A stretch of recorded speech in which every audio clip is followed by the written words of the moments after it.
All right, guys, automatic garage back today. We have a 2010 2500 Cummins here that had a very strange noise. I'll show you a quick little rundown of us diagnosing this noise issue. Hopefully there's not too much wind noise. You don't have to be going fast to this, but it usually starts as soon as you get back into the gas off after letting off of it.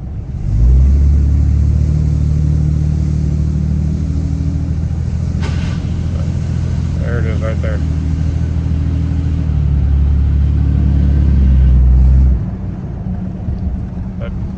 Grinding noise. It sounds terrible. It makes me cringe. All right, we're going 10 miles an hour. I'm not in the gas. About to get in it.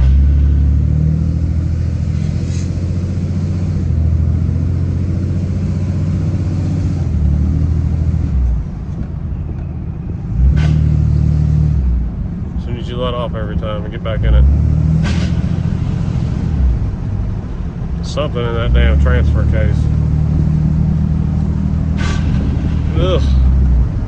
It's like nails on a chalkboard. That's your axle shaft. There is no actuator in here. There is no vacuum actuator. That's your ABS line. That's your brake line. Nothing else going to it. There's no actuator on the, no short shaft actuator, nothing like you had here on some of the 1500s that I messed with before. Anyway, so that eliminates all this. Basically, this is driving all the time, which is stupid, I think. Ford definitely got it right on that. So, no noise coming from here. I sat here and diagnosed all this. You got no crunching, nothing like that. You can spin both tires. All the U-joints are tight here on the axle. Matter of fact, this one looks a little bit newer on this side. I did notice that. It's got newer ball joints on it. So, all that's fine. So, I removed the drive shaft from here to go diagnose it. I bungee corded the drive shaft up here. Went to pull out of the shop. I made it right there about where the hickory nut tree is. And all of a sudden this thing decided it was gonna pop into four-wheel drive. Spun the drive shaft, broke my bungee cord. So I was like, okay. So that kind of tells me there's something going on either in the transfer case or with the actuator right here. So took the drive shaft off, took the actuator out of the loop, unplugged it. Still does it going down the street and you hear that crunching noise. So I'm gonna crank it up, put it in gear. We're gonna do the same thing that we were doing just driving on the road basically, and make 100% for sure that the noise is coming from my transfer case, not the transmission or nothing like that. And then I guess what I may go with after that is make sure that there's not, this actuator isn't just like stuck kind of halfway in between 2 and 4-wheel drive. So the first day I had this, and I went to diagnose it and pulled it out also, I was backing up and right there, and all of a sudden it just started randomly grinding. Sounds like it was trying to engage the 4-wheel drive, and it was midway between engaging, it was just sitting there grinding. All right, so I can't make it duplicate on the lift. Even riding the brake, trying to put it under a load.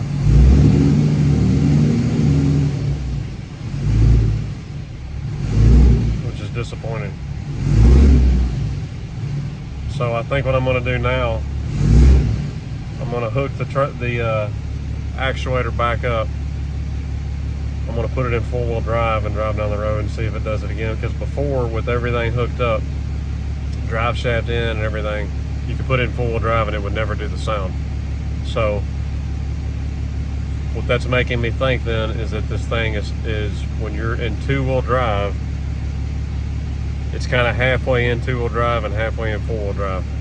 Or something's really close and something's grinding just a little bit. That's what it's got to be.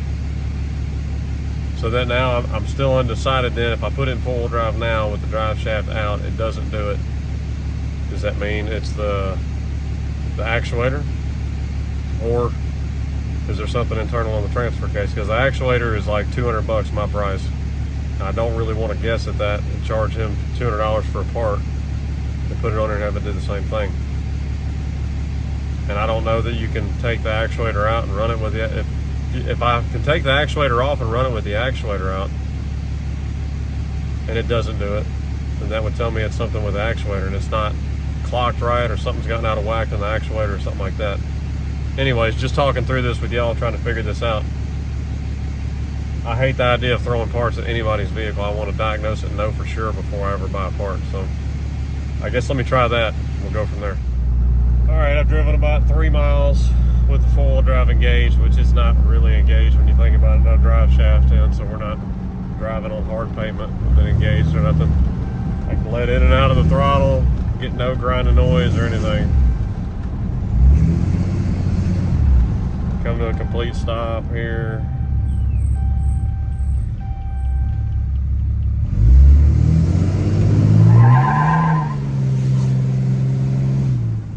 Nothing. So something with that actuator or inside the transfer case. Now I got to decide which one it is. I guess I'm going to pull the actuator off, take a look at that, and see if there's a way to drive this with the actuator off of it. I guess put it in two-wheel drive, take the actuator off, drive if I can drive it, and see if it doesn't do anything. If it doesn't do anything, then I'm going to say, let's put an actuator on it. I guess is where I'm going to go. So let's go from here. So after we did all that, replacing the U-joints, yes, the U-joints eliminated some of the noise, but we still had that odd noise coming from the transfer case. You saw how I went through removing the drive shaft and everything else and narrowing it down to just something internally with the transfer case. So we do have High Gear here in town, which specializes in transfer cases and manual transmissions on rebuilding them. They quoted $1,450. I think it was a 12-month. I'm not sure how many mile warranty, but that was $1,500 for that. Through my account at O'Reilly's, I could get the same transfer case for $1,500 with a 3-year, what was it, 3-year, 24,000 mile warranty, I think is what it was. But that was a better warranty. It could actually get done faster because we had to pull this one, take it to High Gear, then wait and get it back from them. So it was actually a faster process. So anyways, we're going to show y'all real quick, just yanking this transfer case out. O'Reilly's going to run the new one out here and we'll swap it in the truck and get him back on the road. So anyways, we're just going to show swapping a transfer case out and how we're going to go about doing it here. So we already pulled our drive shaft back out. Nothing special about that. Just 15s. That we're holding in there, slip yoke on the back, pull it out. So now we're going to get on to removing this skid plate. We got to remove the cross member here so that we can access the bolts that hold the transfer case into the transmission. So what I've done so far is I have a ratchet strap running from frame rail to frame rail to support the transmission, because when we take this out, this transmission is going to try to drop. So we have to have something to support it so that we can take all this out to get the transfer case pulled off.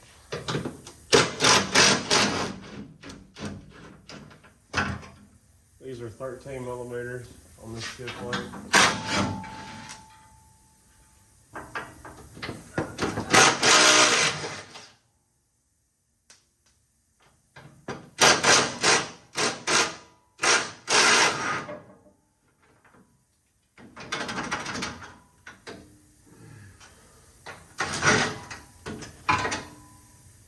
All right, we're going to undo our 3 bolts to go to our transmission mount here.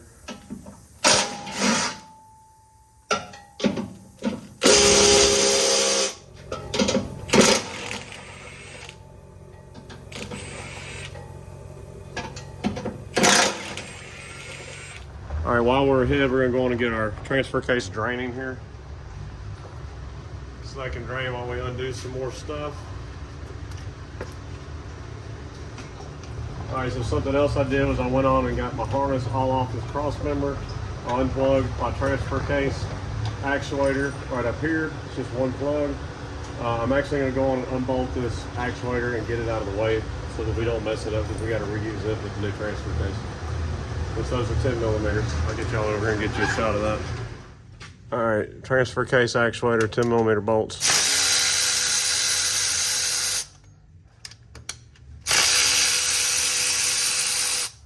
I believe there's 3 of them.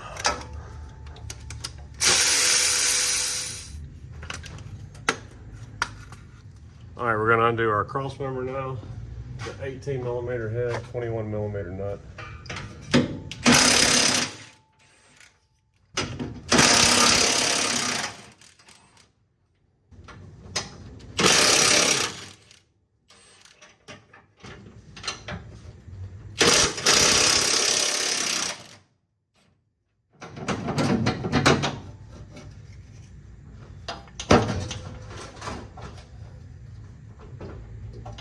That's why we got a ratchet strap there.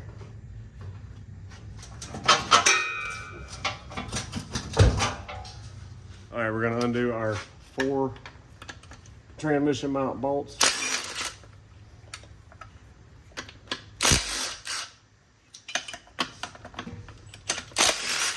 These are 15.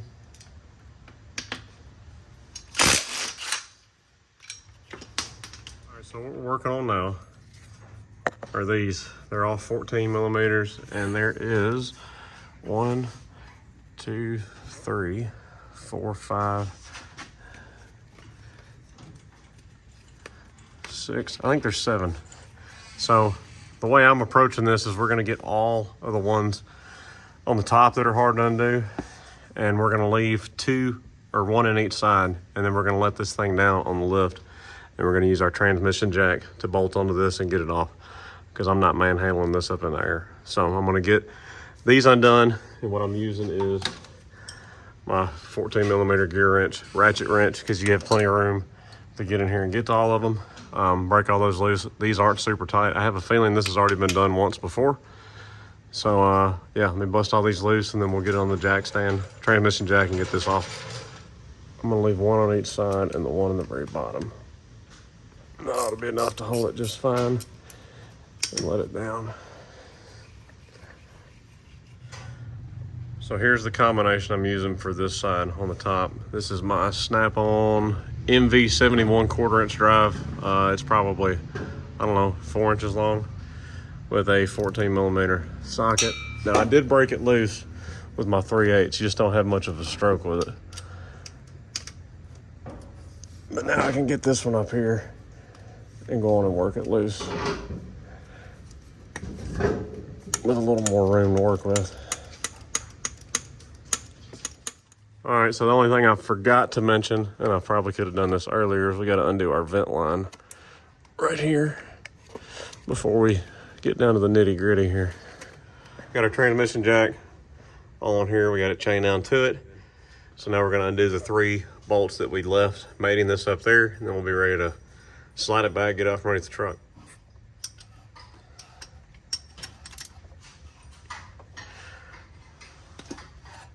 That's the only one that's been tight.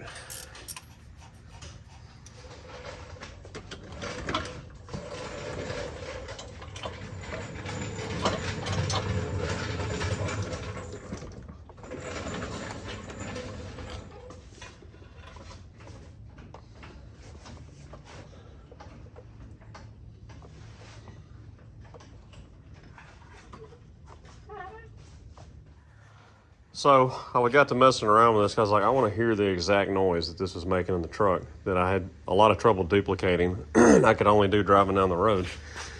And so I put it in 2-wheel drive because obviously I showed you on the video how you could drive it in 4-wheel drive. It would make no noise.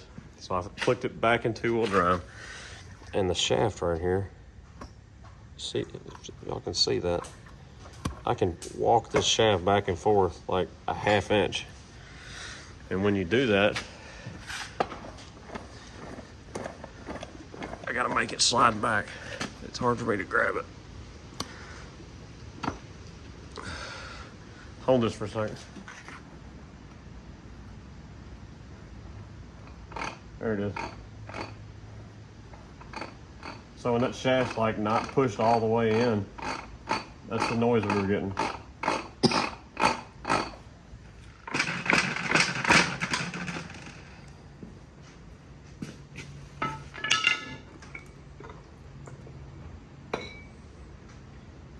Oh yeah.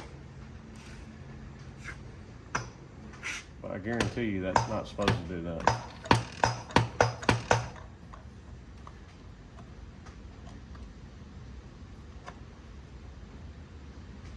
I can see where there's supposed to be a fucking circlip that's not there.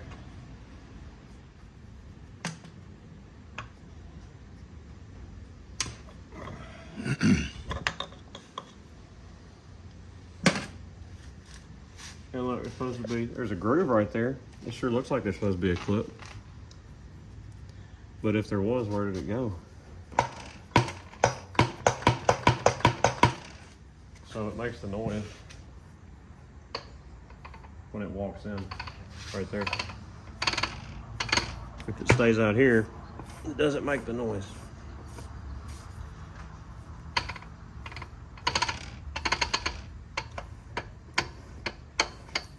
And that's what it was. It would do it every time I pull out of here and start going down the driveway at an angle, when this would slide forward like that.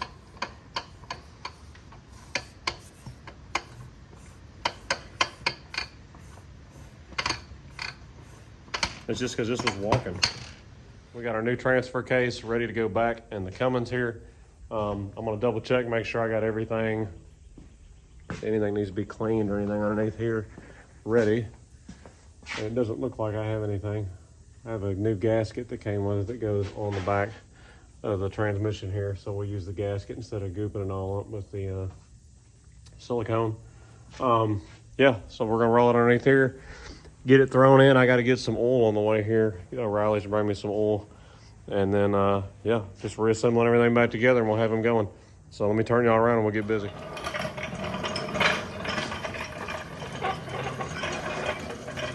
All right, I'm gonna do my best to keep y'all in here while we mate this up. I don't have a whole lot of room to work with. This transmission jack is a lifesaver.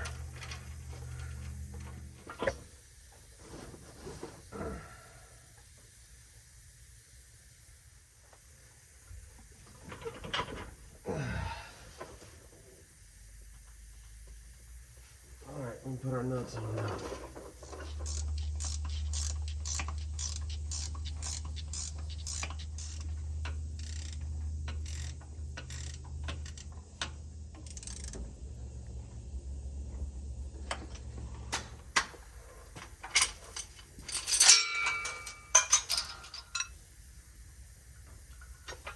All right, we got all of our mounting nuts tightened up. We're gonna put our actuator back on now.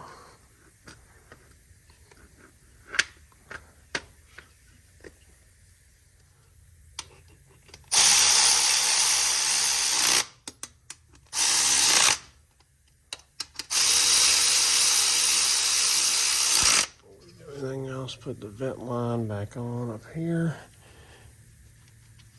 Plug our controller back in. Now we're to the point we're gonna put our cross member and all that back on.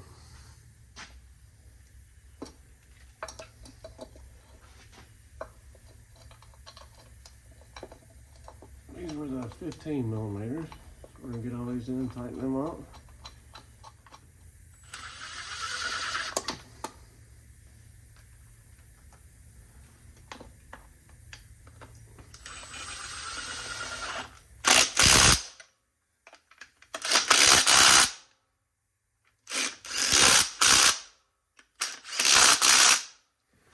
Alright, putting our cross member back in.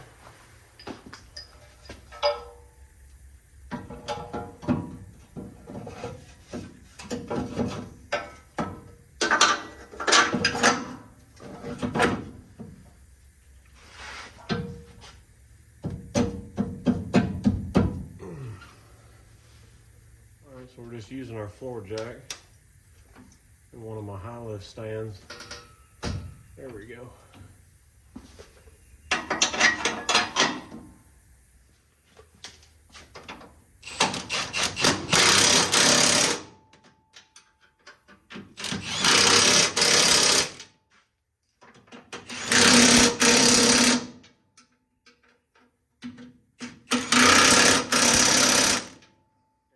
Transmission mount, which is a 15.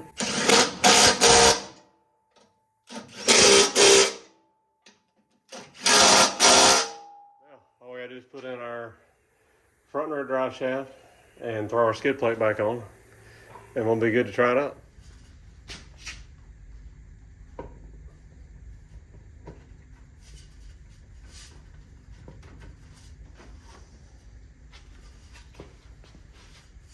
Alright, so I put a mark on here so everything will be lined back up. Make sure you put blue Loctite on these bolts because it calls for it.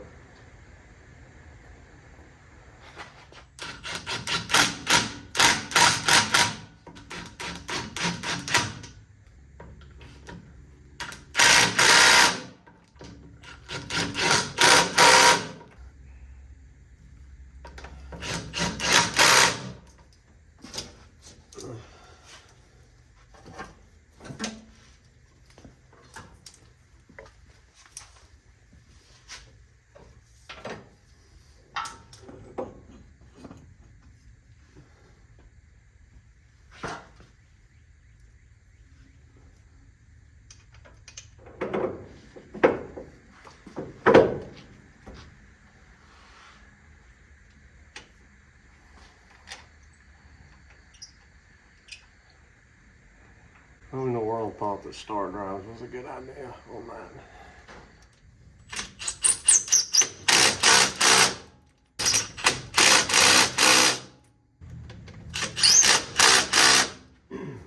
Before we put our skid plate on and have something else in the way, I'm gonna go on and fill this up. Our handy dandy little pump thing here, which usually I would just squirt it in here with the little nipple you screw on the top of the smaller mouth models, but they sent me the wide mouths here.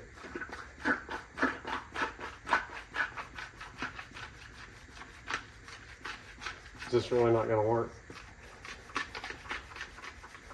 I guess my pump's done. Let's see how big a mess I make with this.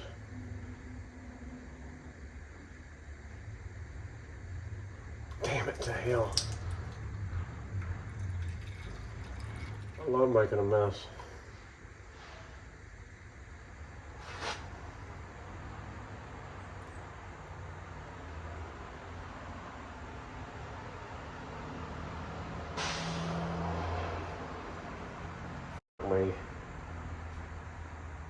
Alright, I ended up getting in there with that def funnel.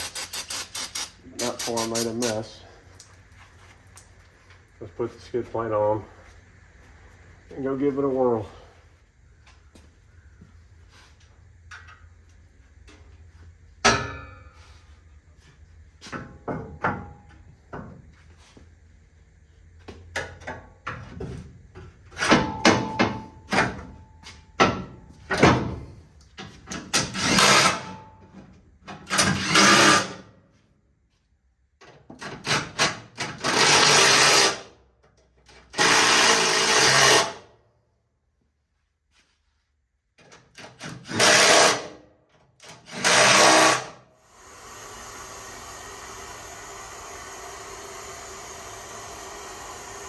Hey guys, hope you enjoyed the video on throwing a transfer case in this Cummins and showing us diagnosing it. It was kind of an odd sound to begin with. It just took a little time to rule out what it was not by taking the drive shaft out, driving it in four-wheel drive and all that kind of stuff, and eliminating it. We could not make it replicate this on the rack. Of course, I don't know if I mentioned that in the video before, but anyways, $1,500 later for a reman 3-year warranty. I think it's 3-year, 12,000 mile warranty that I got the transfer case for him for, and got it all fixed. New U-joints in the back also. It's just Automatic Garage signing out. Y'all check out all of our other videos. Got a lot of diesel stuff on here, mainly Ford content, but we do some Cummins stuff on occasion. Got a lot of stuff coming up. Check us out at automaticgarage.com, Facebook and Instagram, and we'll holler at y'all later.